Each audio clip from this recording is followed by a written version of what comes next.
tir à la cible pour les filles avec des schémas de balles explicatifs. Ce restaurant est excellent.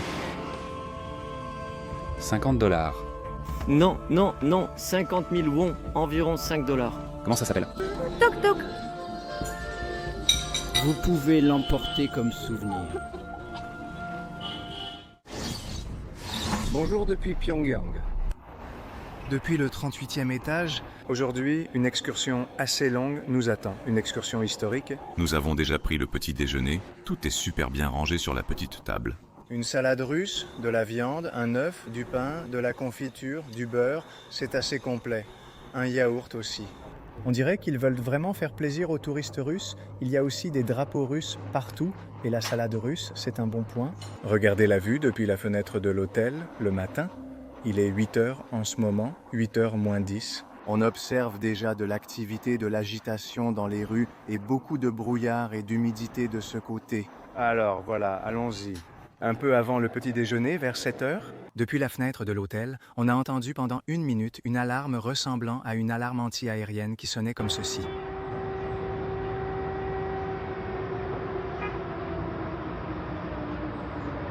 Lorsqu'elle s'est arrêtée, on a entendu de la musique joyeuse au loin. Plus tard, le guide m'a dit que c'est ainsi que les Pyongyanéens commencent généralement leur journée. L'alarme marque le début de la journée et sert en quelque sorte de réveil, tandis que la musique accompagne les gens pendant plusieurs minutes pour les mettre en mouvement. Et débuter la journée de travail avec le moral. Ces haut-parleurs, diffusant musique et annonces, sont souvent installés sur le toit des fourgonnettes circulant en ville. Au rythme de la musique, vous verrez des groupes de femmes danser avec des fanions dans le métro, sur les grandes avenues ou au carrefour. Il s'agit généralement de discours ou de chansons patriotiques avec une touche joyeuse, je dirais même épique, dans le but de motiver la population au travail. Une fois prêt pour le deuxième jour en Corée du Nord, la vue sur l'île Yanggak et la rive du fleuve s'offrait à nos pieds depuis l'ascenseur panoramique, ainsi que quelques structures en construction à côté du parking où les bus déjà prêts pour le départ nous attendaient. Ce jour-là, plus de 3 heures de route nous séparèrent de la frontière sud-coréenne, près de Kaesong. Au fur et à mesure que nous nous éloignions de Pyongyang, nous avons cessé de voir par la fenêtre de grands immeubles et de larges avenues, signe que nous pénétrions dans la Corée rurale, où résident près d'un tiers des Nord-Coréens. Depuis le bus, on voyait des vaches, des chemins de terre et des rizières décorées de propagande, ainsi que quelques petites villes avec des bâtiments administratifs et des immeubles résidentiels de 5 étages, typiques de l'époque soviétique. Une fois sortis de la capitale, on voyait à peine des voitures sur les routes, seulement des bus de ligne et quelques voitures de temps en temps. Cependant, on voyait des piétons marcher sur le bas-côté dans un sens ou dans l'autre, ou parfois arrêtés sur le bord de la route, comme s'ils attendaient d'être pris en stop. Au bout de quelques kilomètres, nous sommes tombés sur quelque chose qui ressemblait à un péage, mais en réalité, c'était un poste de contrôle où l'on a demandé à notre guide l'autorisation de faire le voyage jusqu'à Kaesong. Ces postes sont généralement situés aux entrées et sorties des grandes villes ou sur les routes principales et servent à contrôler les déplacements des citoyens dans le pays. Selon Andrei Lankov, expert russe en études coréennes, un document appelé « permis de voyage » est indispensable pour circuler librement d'une province à une autre. Sans ce document, tu ne pourras pas acheter de billets de train ou de bus et en cas de contrôle sans lui, tu risques d'être arrêté. Par exemple, si un neveu souhaite rendre visite à sa tante, celle-ci doit d'abord faire une demande pour l'accueillir. Le chef de son groupe populaire, que nous détaillerons dans les prochains chapitres, serait un peu comme le responsable de son immeuble. Il analyse la demande et la transmet au comité populaire pour une seconde vérification. Dans certains lieux de la capitale, il faut parfois envoyer la demande à un autre département à Pyongyang pour une 3e approbation. Une fois que la machine bureaucratique a approuvé votre permis de voyage personnalisé, vous recevez alors une carte avec une bande rouge qui permet de se déplacer vers une autre région, où vous êtes enregistré, où figurent vos informations personnelles, ainsi que les dates et le motif de votre voyage. Mais la situation change si vous vivez à Pyongyang et détenez le certificat de résident. Car les détenteurs de ce certificat peuvent se déplacer librement dans les régions proches sans avoir besoin de demander ces autorisations. Environ 1 heure après avoir quitté l'hôtel, nous faisions notre premier arrêt où des Coréennes aimables nous attendaient dans un petit stand spécialement installé pour les touristes. Combien ça coûte? $1. $1. Et la pomme? Une pomme, 50 centimes de dollar. D'accord. 2 pour $1. Bien. Ceci, c'est du chocolat? Eh oui, c'est du chocolat. Celui-ci aussi, c'est du chocolat? Oui, oui. Alors, un chocolat et une pomme? Ceci est à vous, c'est coréen? Oui, les chocolats sont coréens. Les pommes aussi? Oui, aussi. D'accord, très bien. On m'a dit que le Coca-Cola ici, appelé le Strong Southern, est chinois. Il y a aussi de la Heineken. Et ensuite, il y a plus de souvenirs. Merci beaucoup. Regarde tout ce type de produits coréens ici. Qu'est-ce que c'est? Ce sont des frites. Non, ce sont des bonbons. Ah, des bonbons. Ici, il y a toutes sortes de bonbons et sucreries. Arrêt technique pour se reposer 10 minutes. Pour faire tes besoins et acheter quelques souvenirs. Je n'ai pas pu résister et je me suis acheté une pomme coréenne, nord-coréenne. On ne peut pas dire tous les jours qu'on mange une pomme d'ici, n'est-ce pas? Voyons voir comment elles sont. Elle est savoureuse, hein? Regarde, derrière moi, tous les champs de riz, de maïs et les montagnes. Et maintenant, c'est au tour du chocolat coréen. Quand j'allais la manger, on m'a déjà appelé pour le bus qui nous ramène. Alors je vais le faire ici à l'intérieur. Du pur chocolat au lait. Mais ça n'a pas le même goût que celle qu'on a chez nous. Je dirais que la première différence, c'est que ce n'est pas aussi sucré que celle qu'on vend en Espagne. Avant la fermeture des frontières en janvier 2020, leur visite comprenait souvent le pavillon de l'unification comme attraction touristique. Situé dans la célèbre zone démilitarisée, communément appelée zone démilitarisée et à proximité de la ville de Kaesong. Cette zone, de 240 km de long et 4 de large qui sépare les deux pays, a été établie après la signature de l'armistice qui a mis fin au combat de la guerre de Corée en 1953, mais pas à la guerre elle-même, puisqu'aucun traité de paix n'a jamais été signé. C'est pourquoi cette zone représente un témoignage vivant des tensions générées pendant la guerre froide. Et il a souvent été qualifié comme l'un des endroits les plus militarisés et dangereux du monde. Au cours des dernières décennies, et surtout dans la seconde moitié du siècle dernier, la zone démilitarisée a été le théâtre de différents incidents, comme la guerre silencieuse qui a duré de 1966 à 1969. On estime que 500 Sud-Coréens, près de 100 Américains et 250 Nord-Coréens ont perdu la vie lors de cet événement. L'un des incidents les plus marquants fut celui connu sous le nom d'incident de l'Orme en août 1976, lorsque les troupes américaines et sud-coréennes se sont apprêtées à tailler un orme dans la zone afin d'obtenir une meilleure visibilité. Une patrouille nord-coréenne armée de barres de fer les a interceptés et a commencé à les frapper, tuant 2 officiers américains. Quelques jours plus tard, les États-Unis ont déployé un important arsenal terrestre, maritime et aérien, dont un porte-avions, pour sécuriser la zone. Et élaguer une bonne fois pour toutes, l'Orme, dans l'un des moments les plus tendus jamais enregistrés dans cette zone démilitarisée, ce qui s'est terminé par des excuses de la part de la Corée du Nord. Ces affrontements armés entre patrouilles ne sont pas les seuls incidents à avoir fait la une des journaux. Au fil des ans, on a recensé la construction de 4 tunnels nord-coréens et plusieurs débarquements sur les côtes sud-coréennes pour infiltrer massivement du personnel. On pense aussi aux Nord-Coréens ayant fui vers la Corée du Sud en 2017, dont les images ont fait le tour du monde. Ou le soldat américain ayant déserté de la Corée du Sud vers la Corée du Nord en 2023, arrêté, puis renvoyé quelques mois après. En 2018, un événement historique s'est produit lors des négociations de réunification avec la rencontre des dirigeants des 2 Corées dans le village de l'Armistice. En raison de l'augmentation des tensions ces dernières années, la partie nord-coréenne a été fermée aux visites touristiques, bien qu'il soit toujours possible de la visiter depuis le côté sud.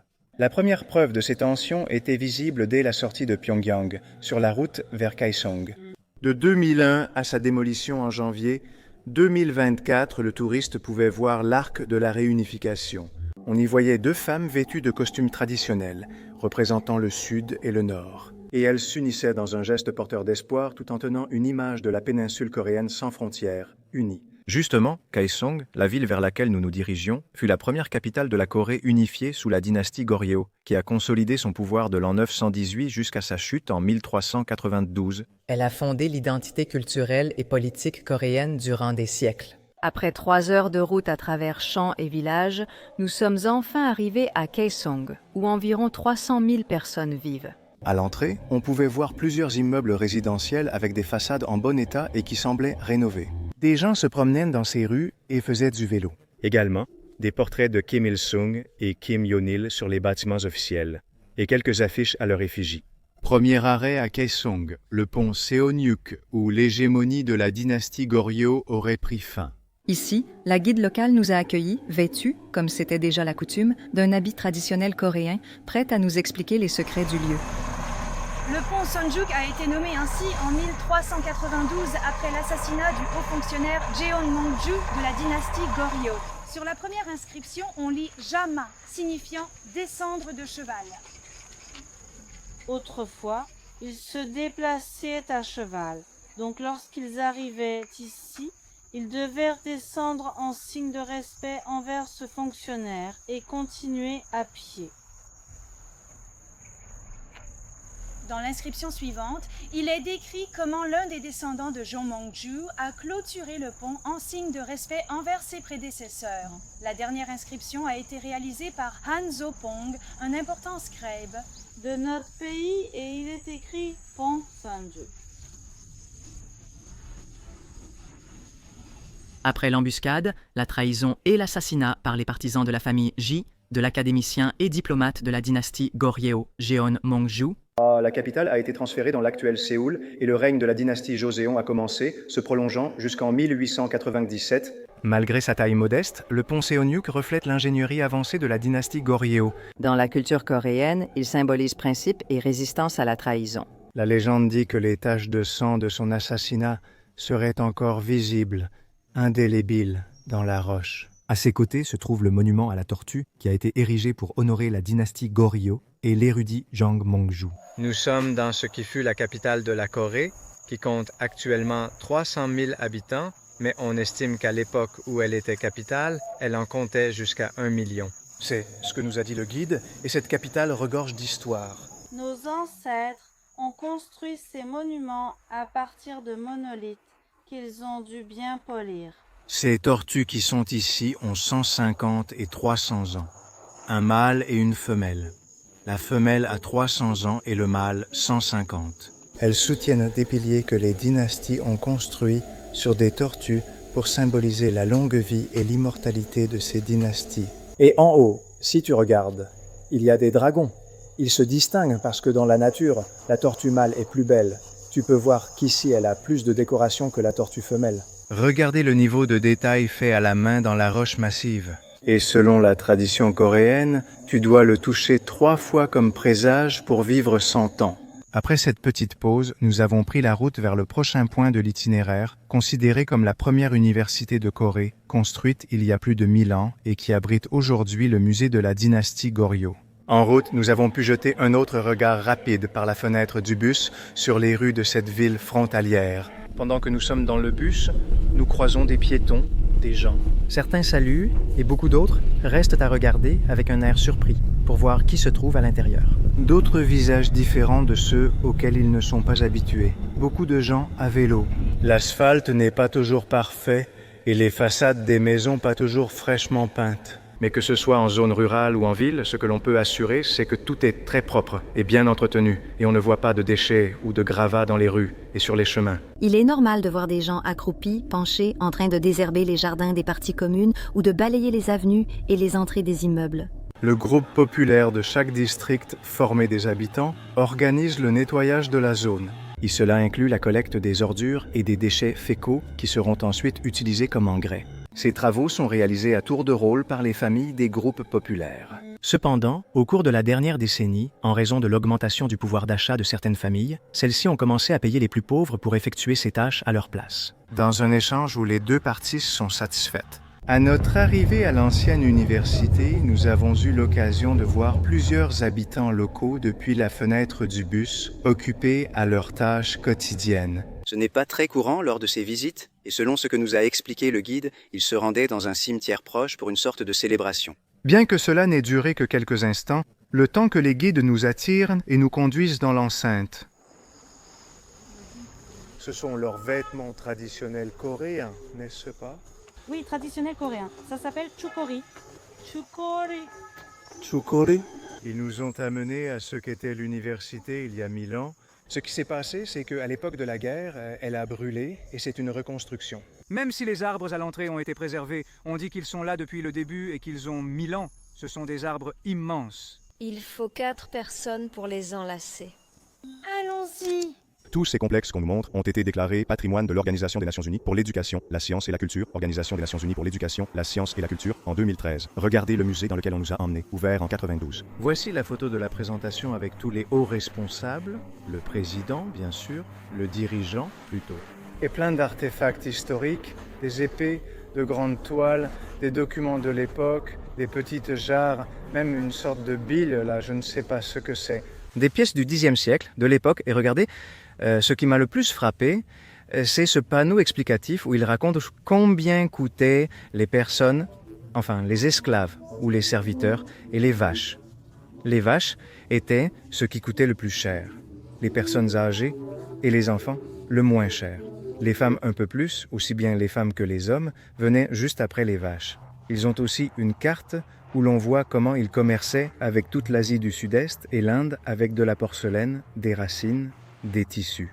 Ils avaient une route commerciale maritime. Les Coréens étaient de très bons marins. Et regardez, quelle reconstitution ils ont ici, typique des musées, mais assez sauvage, hein? Le monsieur supplie pour sa vie. Des chevaux avec des flèches dans le cou. Cet homme à qui on vient de transpercer le cou avec une flèche, là un autre, avec une épée sur le point de lui trancher la gorge. Assez explicite. Ce gong est en bronze et il a aussi 1000 ans d'ancienneté. Ici, il est écrit année 1101.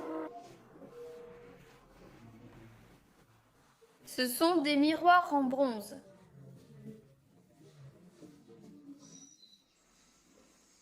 Regardez ce qu'ils ont ici. Je ne sais pas si vous avez déjà vu un arbre à kiwi. C'est comme une vigne, ils en ont ici. Il dit qu'ils sont récoltés dans un mois. Nous sommes en septembre, octobre, ils les récoltent en novembre. Avant de manger, ils nous ont amenés dans une boutique de souvenirs. Regardez le nombre de timbres différents qu'ils ont ici à vendre. Pour les collectionneurs, ils ressemblent beaucoup à l'esthétique soviétique de l'époque. Sauf que cela évoluait vers leur propre style, si vous faites attention. Ceux qui aiment ce genre d'affiches soviétiques savent de quoi je parle. Regardez, même des timbres avec les visuels mystiques. Et aussi plein de tableaux très jolis, tous faits à la main, aussi avec des fils. Donc ce n'est pas seulement de la peinture. Ça, pour vous donner une idée, ça dépasse les 100 €, 100 $.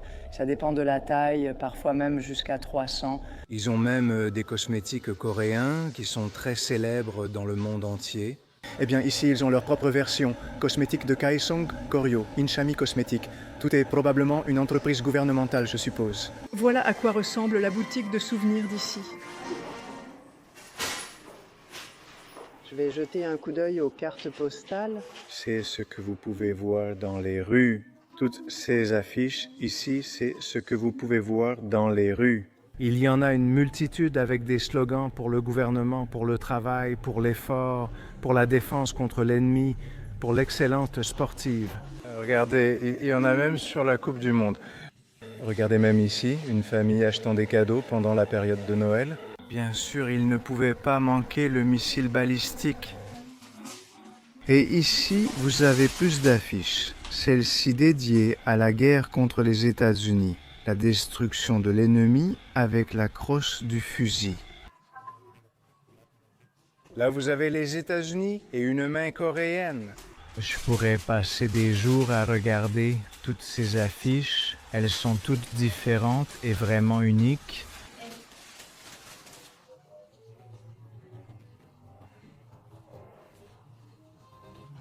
Il n'est pas facile de les voir et il est temps de manger à nouveau.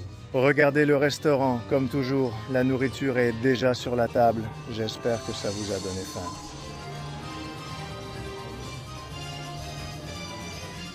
C'est comme une petite salle de mariage, un banquet. Là, vous avez l'endroit où les mariés s'assoiraient avec 2 petits canards en forme de cœur et plein de petites fleurs. Tu as aussi du karaoké dans ce banquet.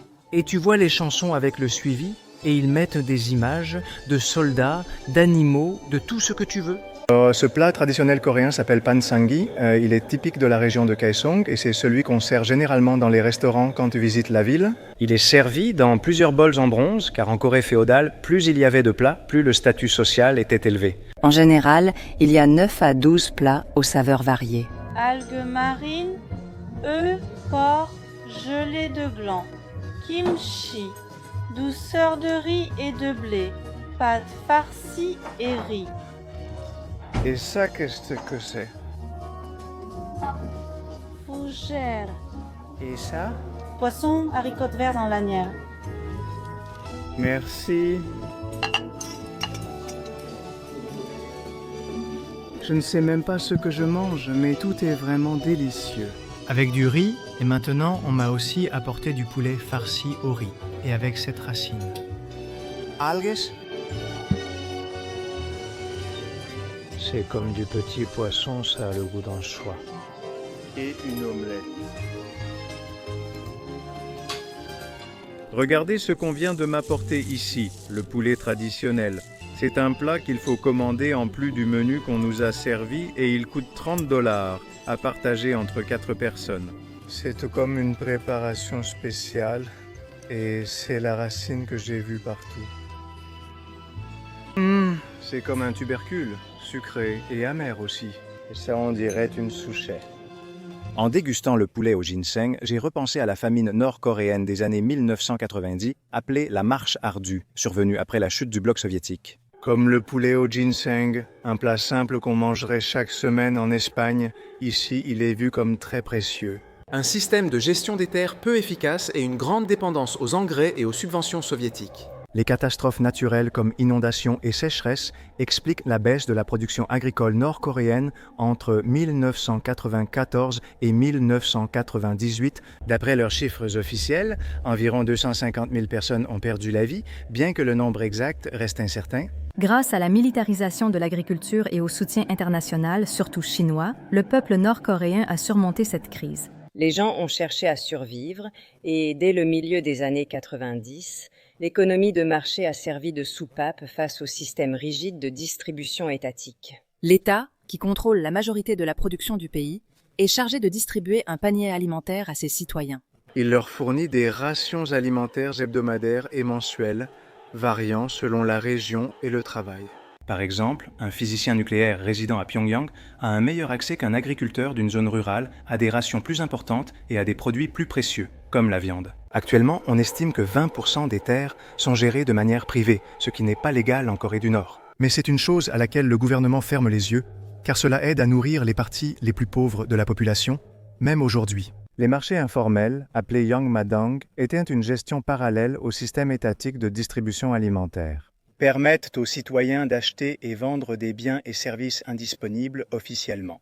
Ils ont commencé à la fin des années 90 avec la famine, et avec le temps, ils se sont développés et diversifiés, offrant une large gamme de produits comme le riz, le maïs, les légumes et la viande, ainsi que des produits importés, principalement de Chine. On y trouve aussi vêtements, électroménagers, médicaments et des services comme réparation, éducation privée et soins médicaux. Il n'y a actuellement pas de famine en Corée du Nord. Bien qu'il puisse y avoir des périodes de pénurie et que certains secteurs de la population souffrent de malnutrition. Après le repas et quelques photos avec les serveuses, les guides nous ont conduits à pied à une ferme de ginseng voisine. Ils nous ont conduits dans une plantation près du restaurant de ginseng. La racine, apparemment, ils en mangent beaucoup ici.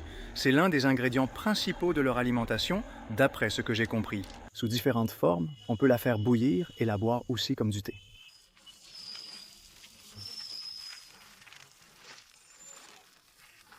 Voici la racine de ginseng.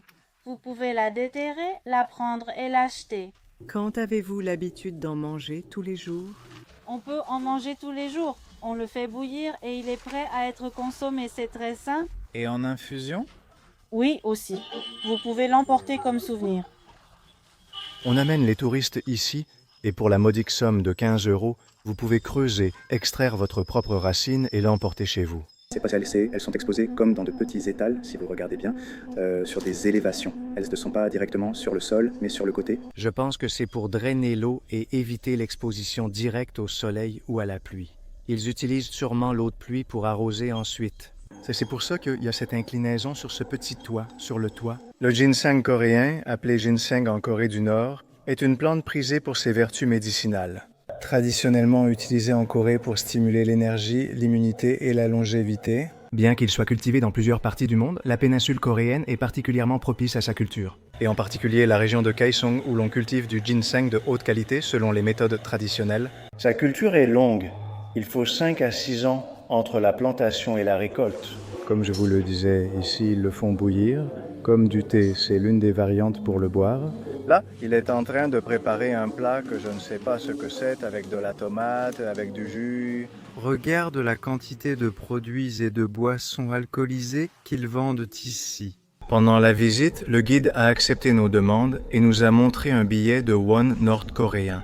Les billets présentent souvent des figures historiques, des paysages emblématiques et des proclamations socialistes. Il est formellement interdit aux étrangers d'emporter de la monnaie nord-coréenne hors du pays comme souvenir. C'est le mont Paektu. C'est $5 50 50. $50. Non, 50 000 wons, soit $5.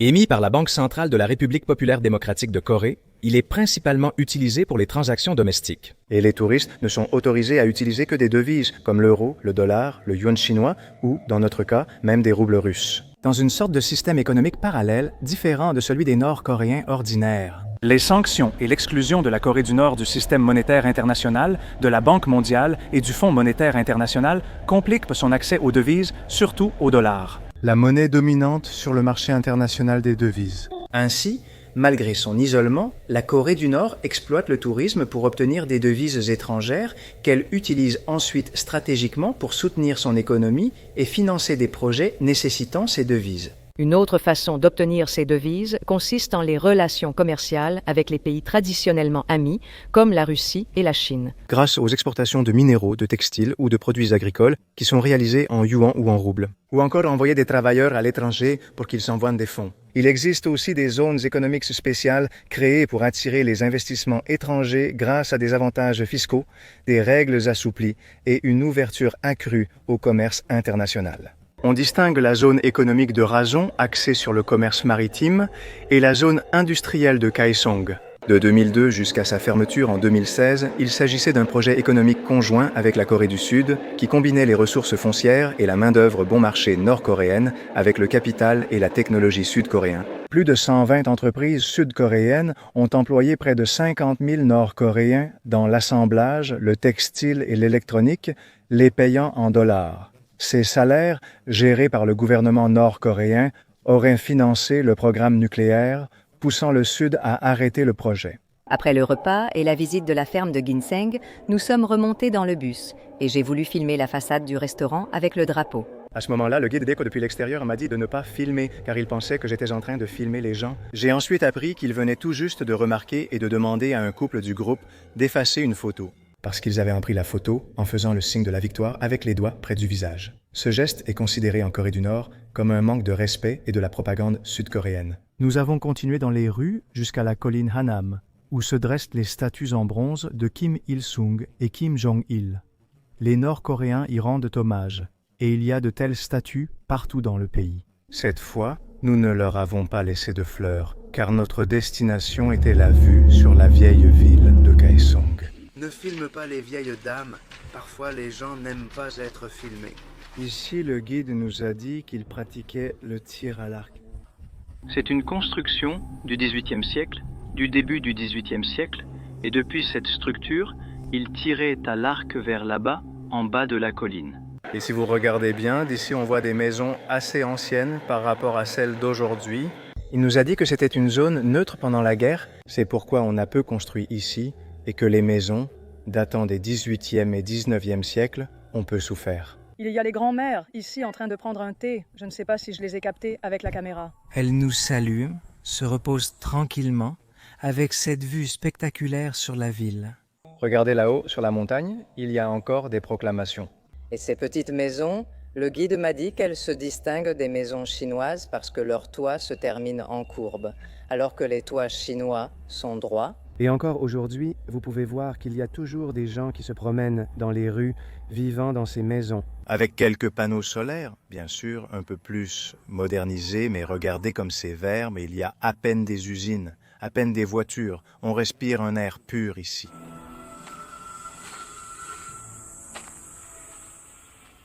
Juste ici, une petite chanson commence. On nous dit de suivre le chemin.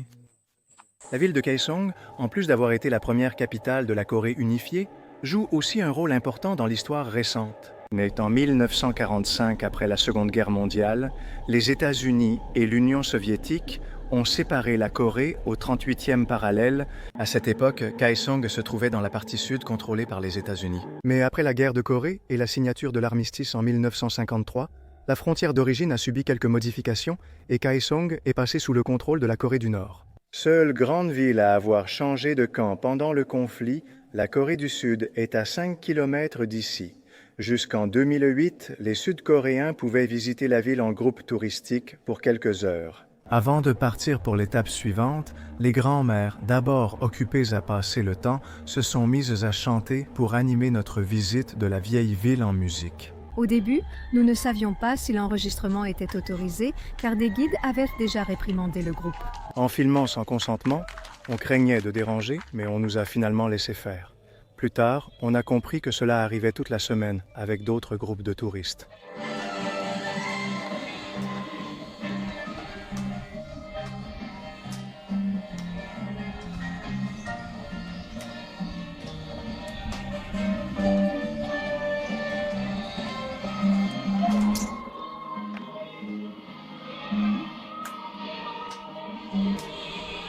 Après avoir visité la colline, nous nous sommes rendus en périphérie de Kaesong et, en chemin, nous avons de nouveau vu des gens à vélo, des champs cultivés, quelques maisons et quelques vaches. Nous sommes allés à la tombe de Hwangjeong, fondateur de la dynastie Goryeo, responsable de la première unification mentionnée plus tôt. D'après le guide, la tombe a été détruite et pillée par les Japonais pendant l'occupation au début du XXe siècle, puis récemment reconstruite. Comme dans tous les monuments visités, la guide locale nous attendait en costume traditionnel coréen. Chaque fois que nos ancêtres se rendaient au cimetière à des dates importantes, ils se souvenaient de leurs ancêtres, nettoyaient les tombes et rentraient chez eux. Le grand dirigeant Kim Il-sung a ordonné sa reconstruction pour qu'elle soit belle, et ici derrière, tu peux voir gravée dans la pierre la signature du grand dirigeant Kim Il-sung.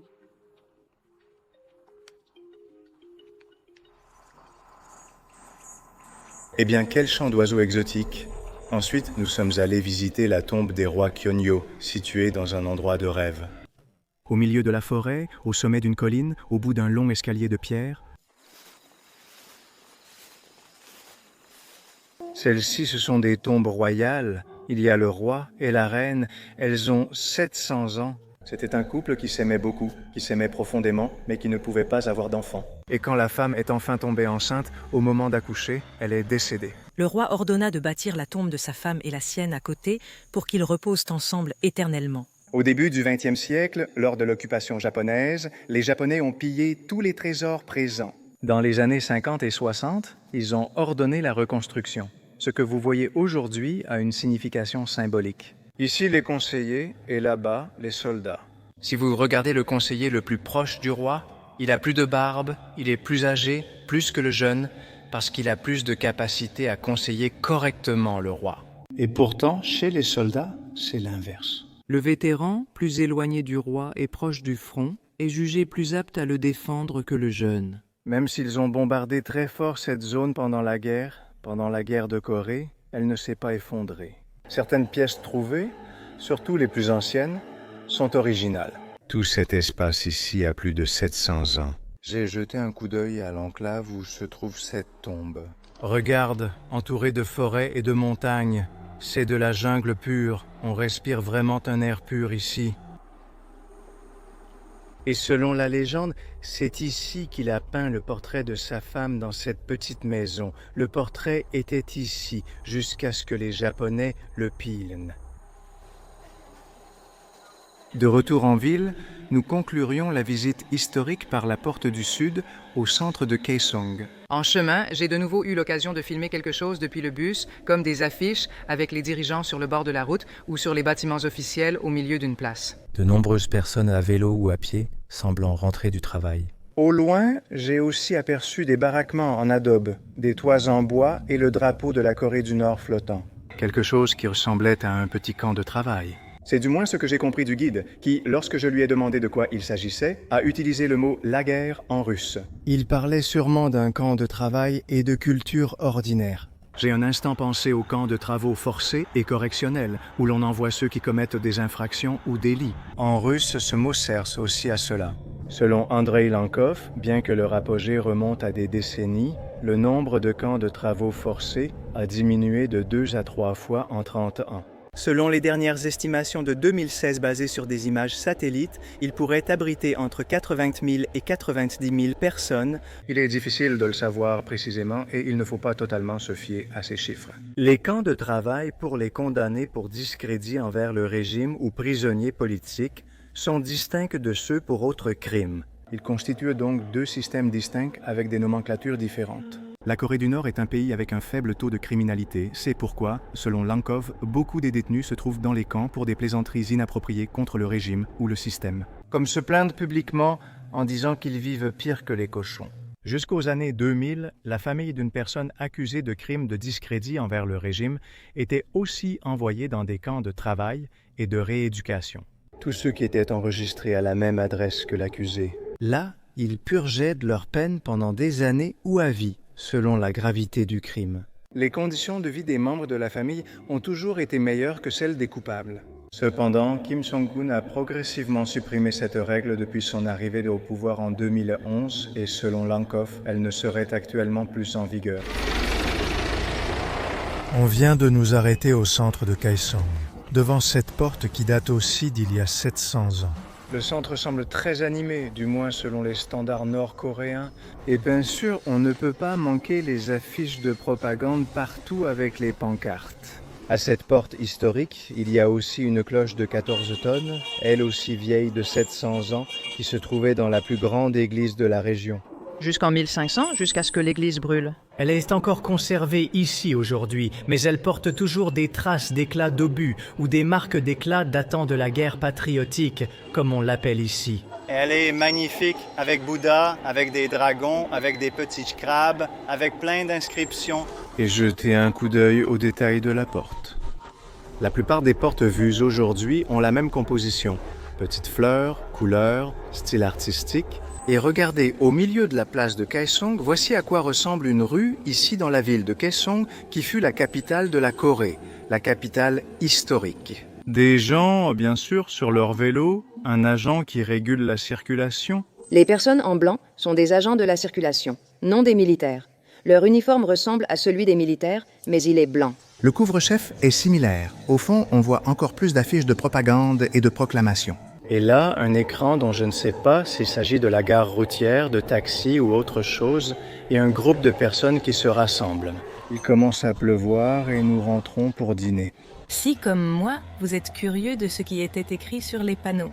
On lisait des messages comme « Nous appliquons scrupuleusement les décisions de la 9e session plénière du 8e comité central et un groupe de travailleurs ». Sur un autre, par exemple, il était écrit « Unissons-nous avec patriotisme » avec des images d'un militaire, d'un scientifique, d'une paysanne et de ce qui semblait être un fonctionnaire en costume. Ou encore, plusieurs travailleurs et le slogan « Tout se développe pour inaugurer une nouvelle ère où la région change ». De chaque côté, 2 panneaux rouges à lettres blanches affichaient des slogans similaires exaltant le patriotisme et les plans du parti.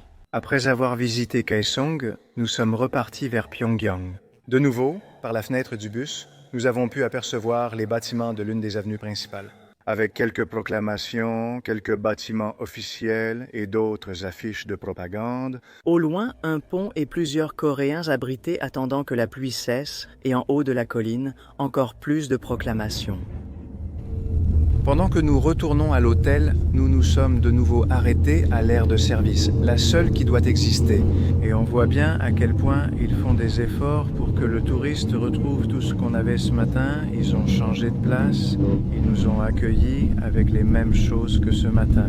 Après environ 3 heures de route, en laissant de côté des villages et des villes, alors que la nuit tombait, nous sommes enfin arrivés dans une Pyongyang illuminée où d'énormes blocs d'immeubles nous ont accueillis. Le mouvement dans les rues avait considérablement diminué par rapport au matin et on ne voyait presque plus que quelques passants et quelques stands de rue encore ouverts. Avant d'aller à l'hôtel, nous avons fait une halte pour dîner dans un restaurant quelque peu particulier.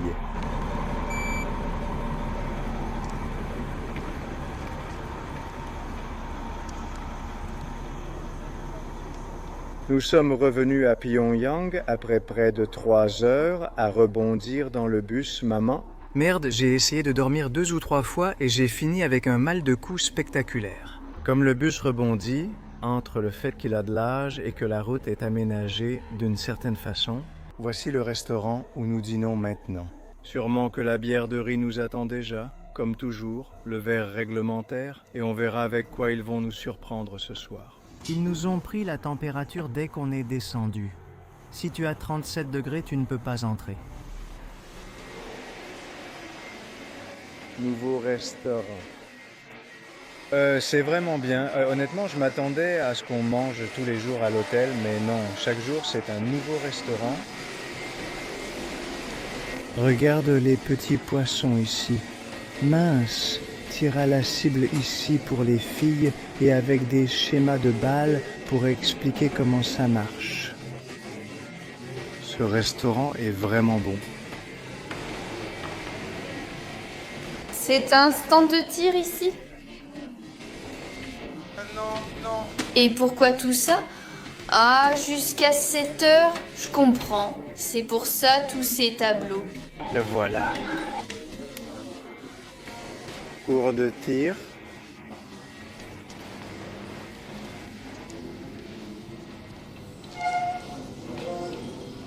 C'est un restaurant qui a aussi un stand de tir pour s'entraîner. Une école de tireurs.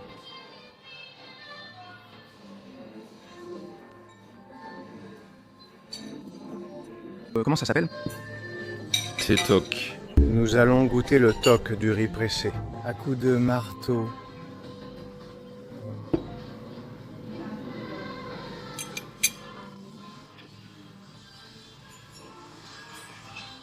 Le toc, plat coréen traditionnel à base de farine de riz gluant, se prépare et se sert de diverses façons avec graines, sucreries ou fruits secs. On nous a aussi servi des salades de légumes, salades russes, charcuterie et saucisses. Frites, boulettes de pommes de terre panées, kimchi fermenté, pâte à la viande et poulet, entre autres. Au début, on entendait des chansons enregistrées de la télévision russe. Mais à un moment donné, ils sont passés au karaoké coréen avec une chanson dédiée au dirigeant Kim Jong-un. Elle s'appelle Père amical. Présentée en avril 2024, elle réunit chanteurs, travailleurs, militaires et présentateurs de la télévision nationale. Le tout accompagné d'images du dirigeant entouré de citoyens, l'enlaçant et heureux d'être près de lui. Les paroles louent son rôle de dirigeant et montrent le peuple uni, confiant en cette figure paternelle qui protège la nation et vise leur bien.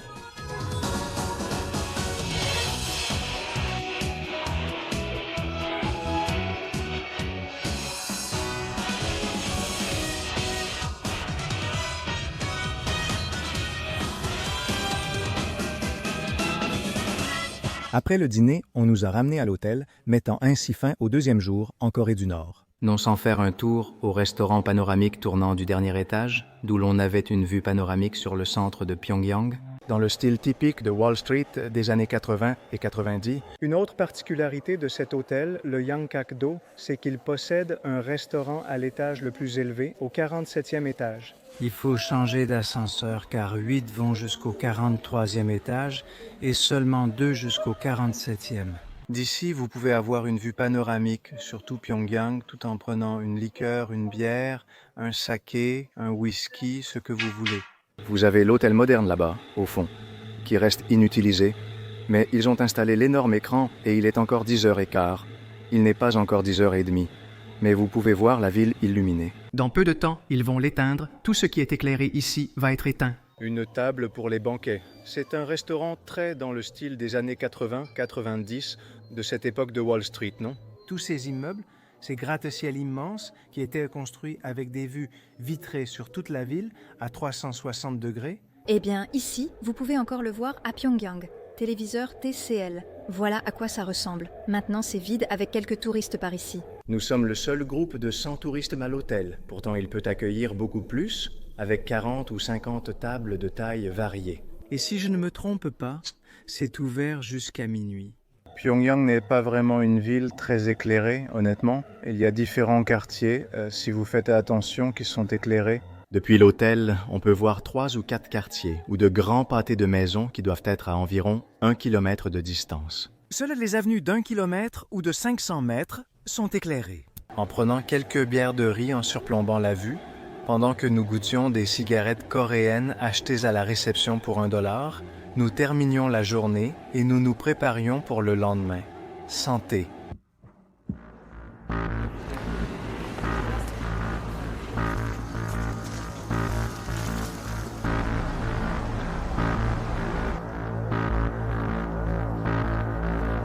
Ils ont même ici un navire espion, un de ceux des Américains qui s'est introduit dans les eaux nord-coréennes.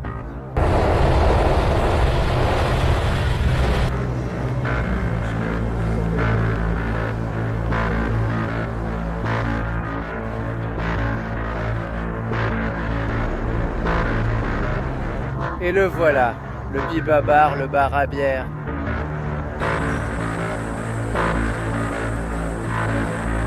Enfin, un peu de liberté en solitaire.